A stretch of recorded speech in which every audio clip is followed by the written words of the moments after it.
I've been working on this Minecraft city for a few weeks now, and I'm really proud of the progress I've been making. However, there's a couple of things that I'm still yet to do to make it even more realistic. Enjoy. Right, I'm just going to jump into it today because I'm very excited to show you all the progress I've been making, and the reason I'm looking over here is because if I turn around, it'll show literally everything. So I'm going to do a little reveal. Ready? 3, 2, 1. Boom.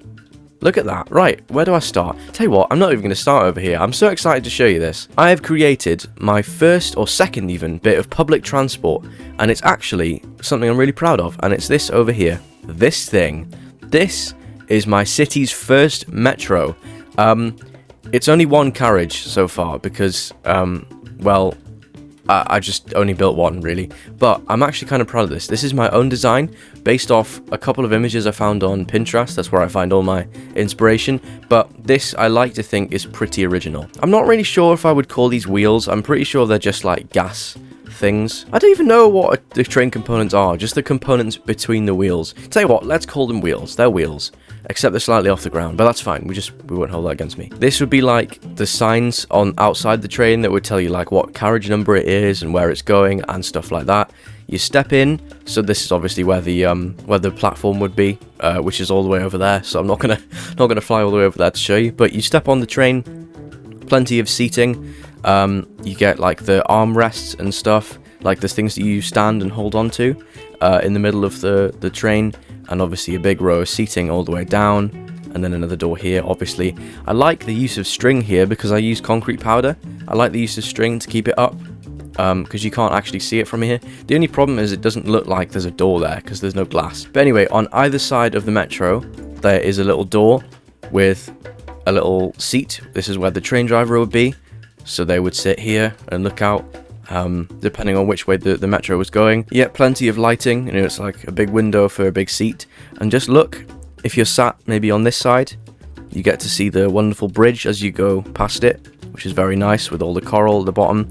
And if you're on this side, you get, well, not much really. You get maybe, if you're lucky enough, over here, you can just about see a sewer, which is very nice. Nice one. The only thing I'm slightly worried about with this build is the actual bridge itself is very close to the luxury homes. The main thing that I want to focus on this week is back over here, and you can actually see it because it's absolutely huge. This is probably the ugliest building I've built so far, besides that stupid mansion. Boom. This is my city library. I tell you what, I've actually written it down here. I've made some lore to go with the building. I've written the words ugly in capital letters, and just going to tick that off, make sure I've read that out loud. One of the oldest buildings in the city, unrefurbished for many years, apart from having carpeting put inside, clearly. It's so old, in fact, that there wasn't even a toilet, and they had to add it on to the end of the building to make sure that there was actually a toilet. I won't really go much into this, it's just an absolutely massive building. There's currently nothing in it so far. Do you know, putting the lights in was actually the most annoying thing in the building, because you had to do it on 4 floors, and you had to make sure they all lined up, which is so annoying. But yes, there isn't really much to say. It's just a really big, ugly building with as many windows as I could possibly fit in, and it just looks absolutely terrible. But that will be the library. I keep seeing comments of people saying that they really like that I add lore into the buildings, because it makes it more realistic. I'm like, yeah, it's kind of fun to just like think up stuff that you could put in, and like why it's there and the history of it and stuff. It's very fun. Under this building here, there's a little tunnel, and it leads through to the car park, which is very nice. And as you can see, I've made my own bush there just to fill in some space. I think I'm getting slightly better at the like bush design, but I feel like I'm still a little bit far to go yet, maybe. But yeah, you've got a lovely car park. This is a little garden seating area if you want to take your book outside in the lovely sun that's just over there. I've put all the walls up with bushes and vines. The vines are growing on their own, thankfully. But these are all obviously just custom-made little bushes, because there isn't anything small enough that's Minecraft generated that would go in this space, apart from vines, but that's a bit boring. And I've put some bamboo chairs and tables out here, which I think is a nice contrast to the wall and the greenery. And then the road leads through here. I've added a lot of cherry trees to the area. That's another thing that I wanted to make realistic, is the use of nature, because I don't know if you saw the last episode, well, just over here there's just like so much built up stuff that will be all covered later on, that just doesn't have any nature apart from these little bushes here. So I thought maybe I fill in the space by adding just loads more greenery, because why not? When I've got this huge park here already, I may as well just make it even more green.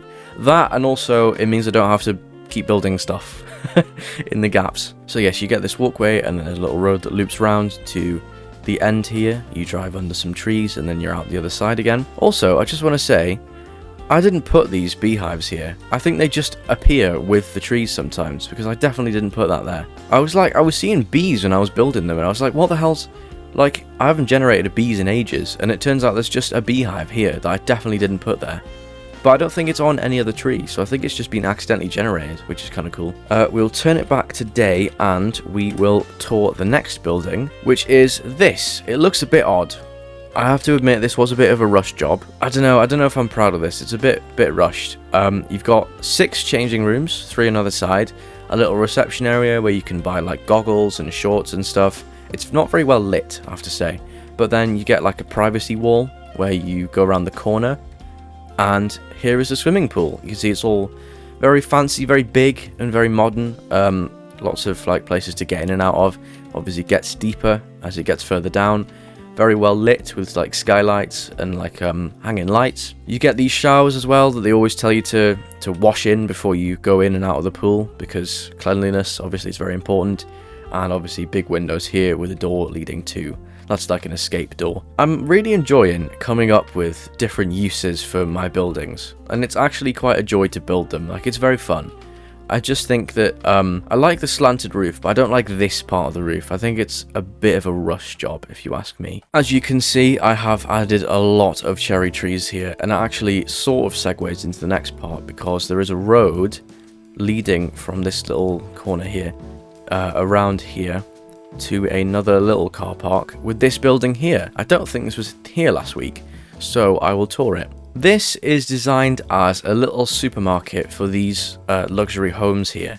So if you're living here and you're getting a bit hungry, you know, you're running out of food, you would get your food from this lovely little supermarket here, with obviously the pale oak shelves, and I've even added cold storage this time, which I haven't in any of my other shops. I just wanted to build a building because obviously this road is a bit slanted.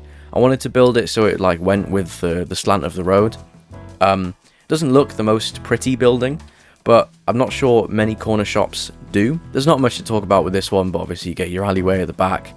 You get a road that takes you to a little car park for like staff, and if you're driving here. That is pretty much the extent of that building. There is not much else to talk about. That is pretty much the extent of everything I've built this week. Obviously you can see I've incorporated a lot of nature, like cherry trees and spruce trees, and my own custom like bushes there. And I've tried to make it a bit more realistic by adding like public transport for the first time. Maybe next time I do a metro system underground, because I have built an underground metro all the way over there. So maybe it's time to just bite the bullet and make it go all the way through here. But that will take a lot of effort, so I'm not too sure about that yet. I think this is probably the most productive week I've had so far, so I'm very proud of myself. Obviously work's getting a little bit quieter now because we're heading towards summer. So I've only got a few assignments left to do, and then I'll have a lot more time to do stuff like this that I really enjoy. But this week I think I've made a very adequate amount of progress. So thank you very much for watching, and I will see you later.